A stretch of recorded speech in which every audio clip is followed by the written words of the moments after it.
Reborn. It's not a new deck, but actually a deck I profiled a long time ago, which is Crabs, and this is the only deck where the build changed significantly.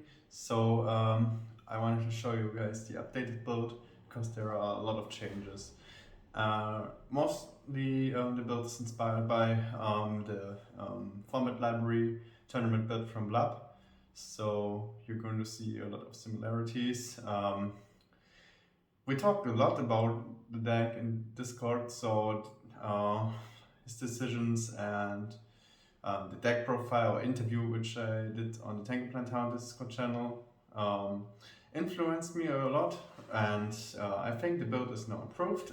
So without further ado, let's get to the deck profile. So let's start with the monsters. First we got 3 Scrap Beast, so the main tuna, which combos with Scrap Storm, and I actually reduced the Scrap monster count in the Scrap deck, so we only run 2 Chimeras. There's a reason for that. If you actually want to search it with the Storm and the Scrap Beast. But also it's really bad to draw this card in the early game, because without Beast in the Grave, this card does absolutely nothing. It's just a worse Tengu to draw, since it has the same attack stat. So you don't want to draw this card early, and drawing it, having double in hand, is also kind of wasted, since when your normal summon doesn't go through, your turn is basically over. 3 Reborn Tango. This is still in the deck, obviously. Great card, Horn of the Fantasy Synergy. Also for your level 8 plays with the Scrap Beast. Then I cut down on the Riot's Thunder Kings as well. Originally I played 3 when I profiled this deck last summer. Had my hands turned on to be very cloggy, very monster heavy, and this so I decided to cut this down to 2, which also Plab did. Because if you run more monsters, you're more reliant on your normal sum going through, and then you don't have any protection cards, so you rather have less monsters and more interruptions. So 2 Riot Thunder Kings are enough. You could side in the 3rd one, but your side deck are basically Cyber Dragons and Floodgates, so you don't have the space for that. And I also cut down on the maxis because I run double Veiler now as well.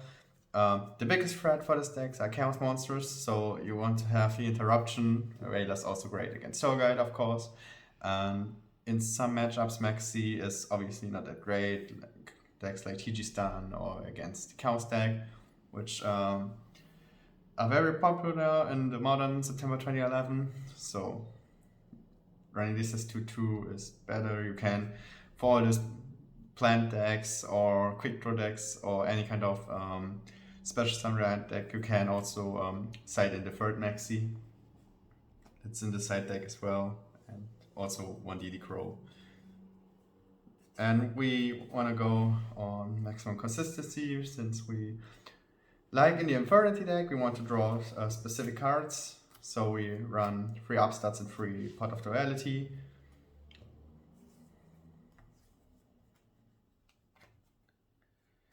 And the best card of the deck, if you can resolve it, Scrap Storm. So it's still the same combo with Scrap Beast, where you destroy the beast, set 1 Chimera, draw 1 card, and then Beast triggers and gets it back your Chimera, and you also have the Beast in Grave. So that's the reason why we cut down on the Chimeras. Still only 2 yards. I tested 3, but my hands also turned out to be very cloggy, and drawing multiple beasts in multiple yards, especially in the early game, is really bad. You can argue that, okay, when it's a dead card, can just pop it with Scrap Dragon, but you rather have something to advance your game state in that regard. And also you have cards like Fiendish Chain, which also do the same thing, or you can pop a Beast or a Tengu. Then staples, 1 Book of Moon, 1 Heavy Storm, 1 Dark Hole. No Dark Hole, so you have Book of Moon, Heavy Storm, Monster Reborn. No Dark Hole, that's in the side deck. most of the time you don't have that much problem with popping stuff. Even when Rhino's on the field, you can just float with your Scrap Dragon and grind it out from there. So Dark was in the side for some specific anti-meta decks, but it's not. You rather have reactive stuff in your deck, so cards that interrupt your opponent immediately, and Dark Hole is not the card for that. So, especially since it's basically a Scrap Dragon spam deck, you don't have any problems with popping cards anyway. Then Finish Chains, which is a bit greedy sometimes because you can. It's basically does the same thing that Vela does, but you have a higher chance to get blown up by heavy storms, so you have to be careful about that. But it still combos with your Scrap Dragon.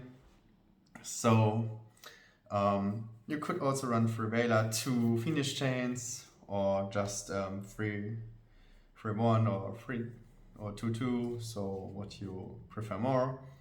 I think 5 negations are very important since you have a lot of trouble with the Chaos monsters. Then Turkov the Haunted. Don't have to explain that. Card is broken in this deck. 2 Horn of the Phantom Beast, the Thunder King Killer, like I like to call it. Having Tango Sing there with 2/5 or your Beast, also very great. Especially if your opponent doesn't expect it in game 1, he just runs into it. Then Solemns.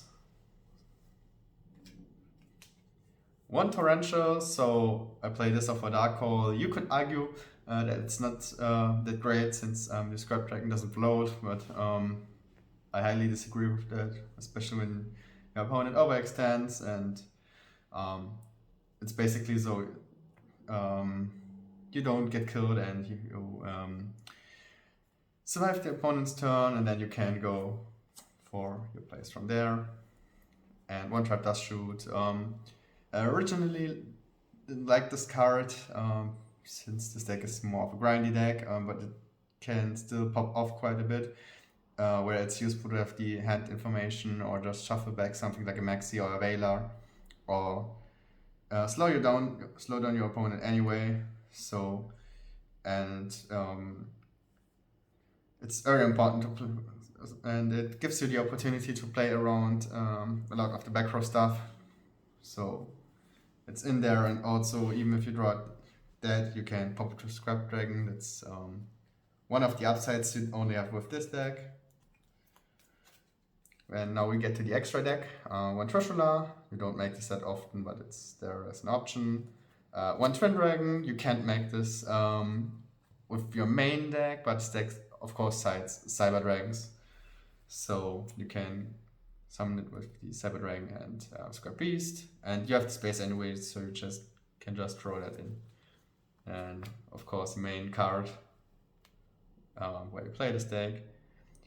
It's the best level 8 in the format, even without the floating, so you have the best level 8 in the format, and it even floats into a monster. How broken is that? And then the rest of the level 8 Stardust, Fort Ruler, Colossal. So this deck basically only makes level 8s, so you can just play all the options. Make this sometimes, not with Scrap Chimera of course. This is just there, but it's a nice option to have, I guess, when you want to crash into something with 2/8.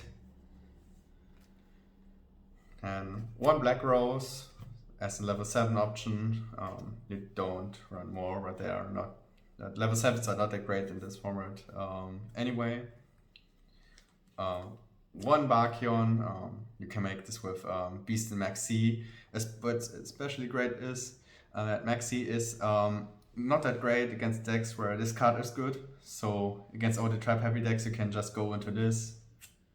So it's nice to have.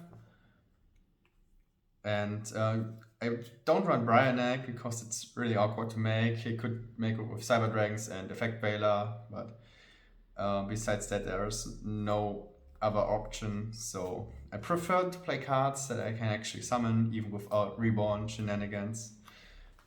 So I play Catastrophe and Liberian also as level 5s.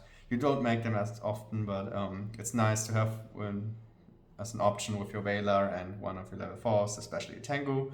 So this is also good to run over Cataster, and Cataster is just there to out stuff, of course.